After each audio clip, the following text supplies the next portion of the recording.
bombastic side-eye, criminal offensive side-eye.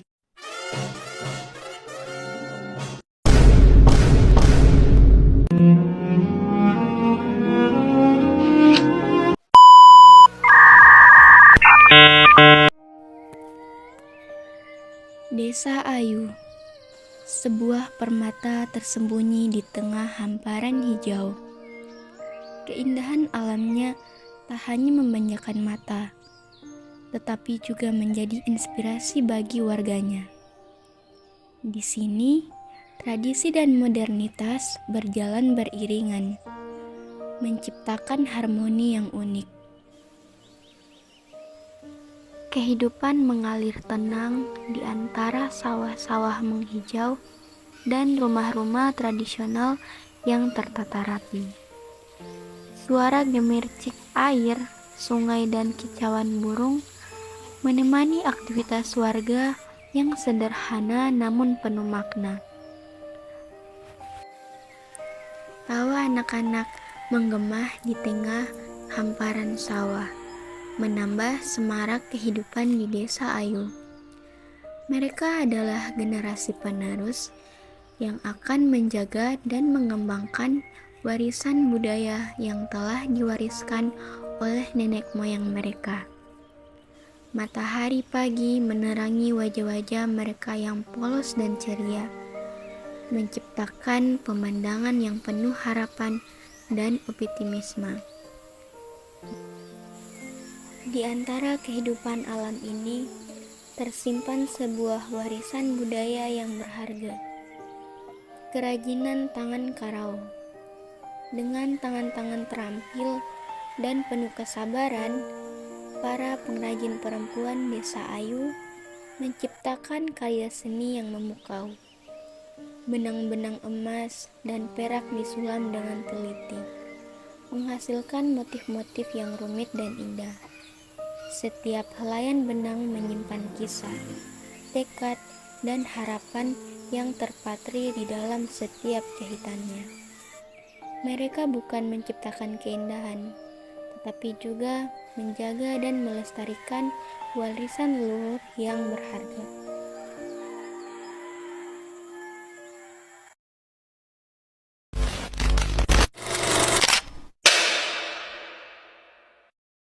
Pose with the bands. Pose with the pose with the pose with the pose with the bands. Pose with the pose with the pose with the bands.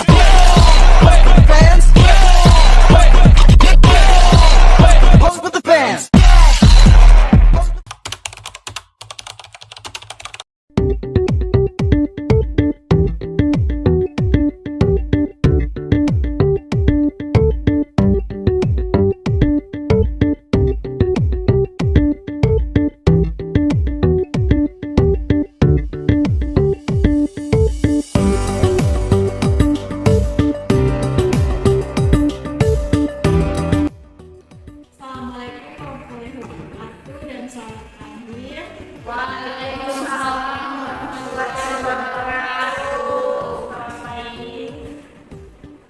Jadi hari ini kita akan membahas tentang program dana desa untuk pengembangan industri karao. Dan alhamdulillah tahun ini kita mendapatkan alokasi dana sebesar 800 juta untuk program ini. Program-programnya akan disampaikan oleh sekretaris. Jadi hadirin sekalian, untuk dana tersebut akan digunakan dalam 3 program. Yang pertama ada program pelatihan karao, yang kedua ada pengadaan alat karao, serta program yang ketiga itu adalah modal tambahan untuk para pengrajin karao.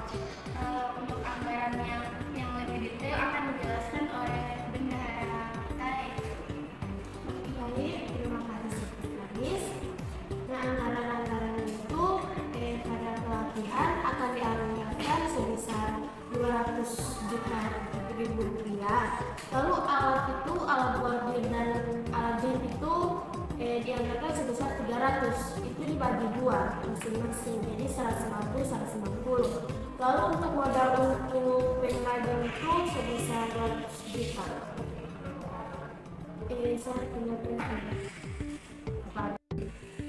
Baik, Ibu Mukades dan Ibu Bendahara izin bertanya, apakah ada jaminan bahwa dana ini benar-benar digunakan untuk kepentingan pengrajin karawang? Tentu Ibu, program ini sudah dirancang dengan matang dan diawasi dengan ketat. Ya, tenang saja Ibu. Kalian nggak perlu khawatir karena kami akan melapor dana secara berskala kepada nasional.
Assalamualaikum warahmatullahi wabarakatuh. Sekarang saya berada di Desa Ayu, Kecamatan Limboto, di mana di desa ini dikenal dengan Sulaman Karawa, seni tradisional yang menggambarkan budaya lokal. Baik, saya akan melakukan wawancara di beberapa masyarakat yang ikut pelatihan Karawa ini. Permisi Bu, selamat siang. Boleh saya minta waktunya sebentar untuk mewawancara ibu-ibu? Boleh. Ya, boleh. Seputar apa? Silakan duduk, Mbak. Jadi terkait pelatihan Karawa. Nah, boleh tahu ini dengan ibu siapa? Saya Ibu Asrin, saya Ibu Media. Nah, jadi Ibu, saya ingin bertanya terkait program pelatihan Karawa yang katanya diadakan di desa ini. Apakah ibu sekalian mengikutinya? Pelatihan tidak pernah ada Mbak, padahal katanya sudah ada anggaran 200 juta untuk pelatihan 100 orang pengrajin. Tapi sampai sekarang kami belum diajak, ya kan? Oh, seperti itu. Jadi selama ini ibu-ibu sekalian tidak pernah diundang atau diberitahu soal pelatihan ini? Tidak pernah. Bahkan saya sudah bertanya ke tetangga dan teman-teman pengrajin, tapi mereka belum ada juga yang mengajak. Oh, kalau soal alat jahit, apakah para pengrajin di desa ini mendapatkan bantuan dari program ini? Iya, katanya itu bantuan dari dana desa, tapi kualitasnya sangat buruk dan cepat rusak. Tidak bisa membuat Karawa dengan baik. Oh iya Bu, dari kabar yang saya dengar bahwa ada anggaran yang dialokasikan untuk pembelian alat sortir otomatis di desa itu. Apakah para ibu sudah diberitahu soal itu? Iya, kami memang mendengar kabarnya, tapi sampai sekarang alat itu tidak pernah ada. Padahal katanya sudah dibeli. Menurut Ibu, bagaimana kalau alat itu sudah ada tapi belum disalurkan?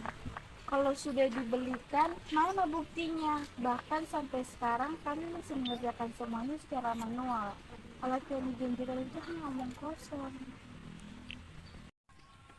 Baik, terima kasih atas waktunya Bu. Saya permisi dulu.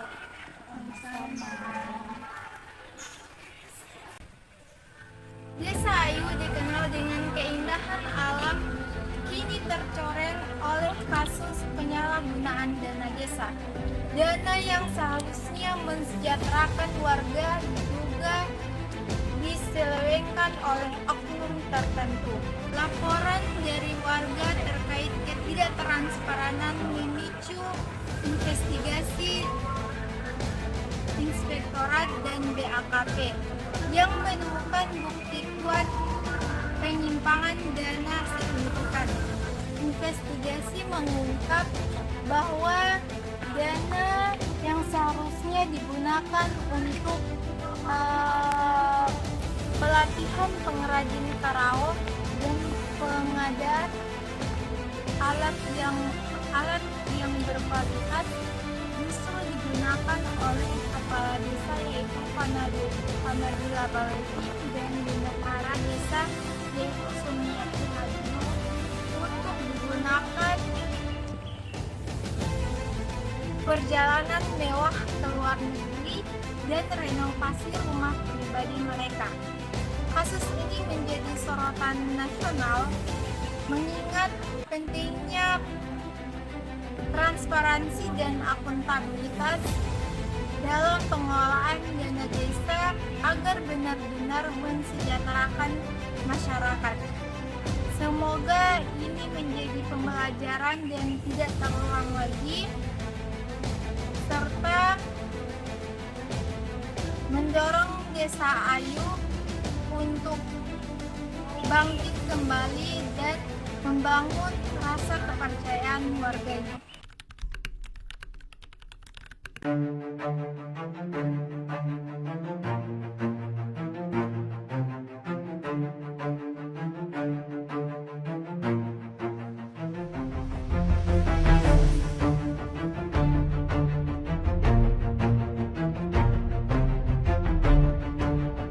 Izin yang mulia, setelah kami melakukan pemeriksaan laporan keuangan, kami menemukan adanya bukti transfer ke rekening pribadi milik Ibu Kades dan juga Ibu Sumiati yang jumlahnya mencapai ratusan juta rupiah.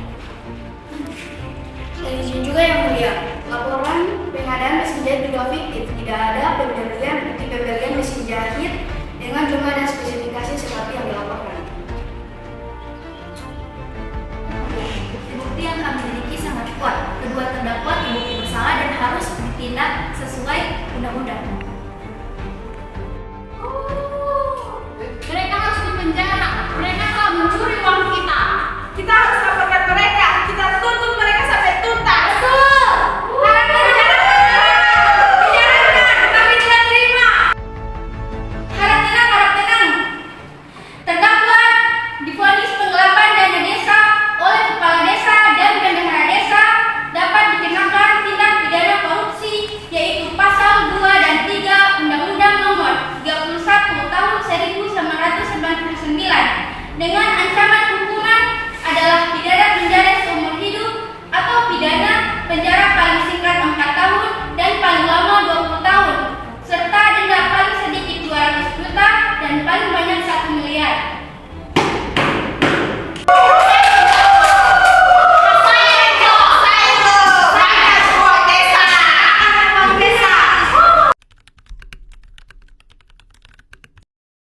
Sekian proyek akuntansi desa dari kelompok 3. Kami pamit undur diri. Wassalamualaikum warahmatullahi wabarakatuh.